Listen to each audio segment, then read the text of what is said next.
Baik, ya kita di Desa Anies Volume 11 ini spesial betul. Untuk pertama kalinya diadakan di pinggir pantai. Sehingga kita akan mengangkat isu-isu nelayan. Nah kita lihat bisa spanduknya Bapak terkait tentang nelayan. Bagaimana kemudian hari ini izin yang semakin sulit, solar yang semakin mahal, betul? Ya, maka kemudian kita ingin tanya Pak Anies.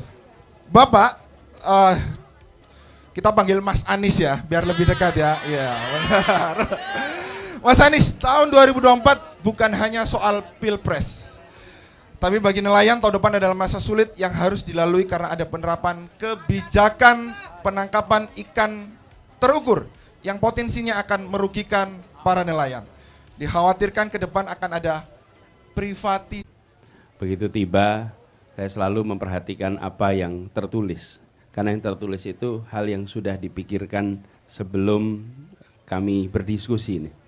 Dan ketika sampai di sini, saya baca, nelayan kecil merana, harga jual rendah, ya toh. Terus di sana itu perubahan. Jadi pengen ada mana lagi itu? Oh itu, solar murah, anak nelayan, apa tadi tulisan di bawah itu?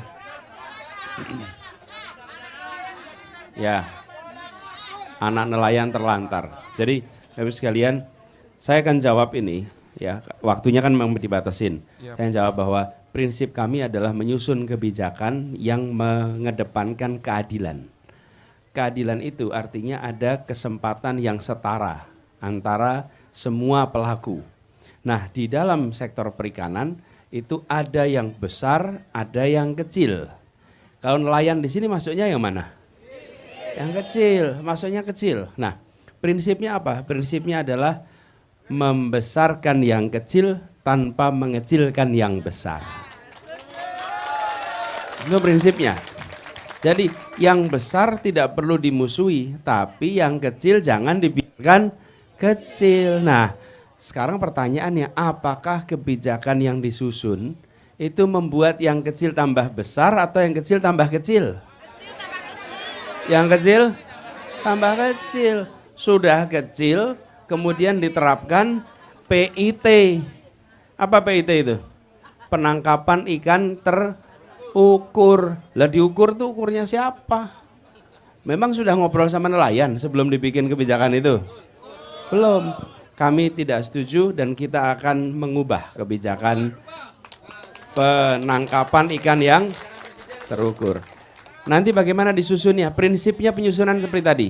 Membesarkan yang kecil tanpa mengecilkan yang besar.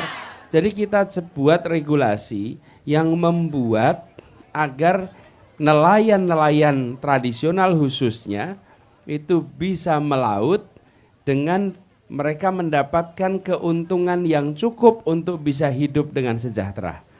Jadi kami akan review ulang ini dan di dalam kita menyusun, kami akan melibatkan nelayan.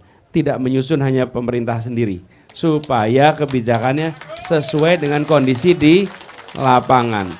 Sekarang kan ada batas ya, sampai 12 mil. 12 langka. Solar makin sulit dan juga semakin semahal. Kita tahu Pak, nelayan kesulitan untuk dapat solar subsidi. Nah ini apakah Pak Anies juga akan mempersulit? Gimana ini Pak Anies? Ya. Di mana-mana, setiap kali saya ke kampung nelayan, selalu keluhannya adalah solar. Nah, solar ini adalah komponen biaya mungkin sampai 40-50% dari biaya untuk kegiatan nelayan. Betul tidak? 40-50% itu untuk solar. Nah, kita sudah tahu bahwa nelayan itu membutuhkan solar. Tidak perlu dibuat urusan yang rumit-rumit. Toh nelayan ini memang ukurannya ukuran yang kecil mikro.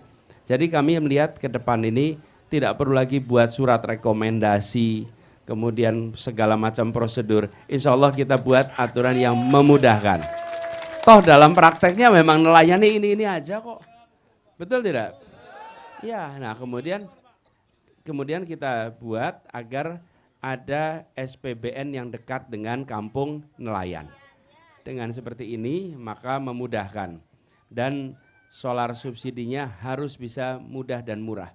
Tadi saya sampaikan di awal, prinsip kebijakannya adalah membesarkan yang kecil tanpa mengecilkan yang besar. Nah, kalau itu dipegang, maka ini bisa dikatakan, bilang seperti itu pada Pertamina, bilang seperti itu pada Kementerian Kelautan, bilang prinsip itu, sehingga mereka semua menyusun kebijakan dengan prinsip yang berkeadilan. Jadi ke depan ini kita ingin akses solar subsidi untuk BBM melaut semudah subsidi BBM di daratan, gitu prinsipnya.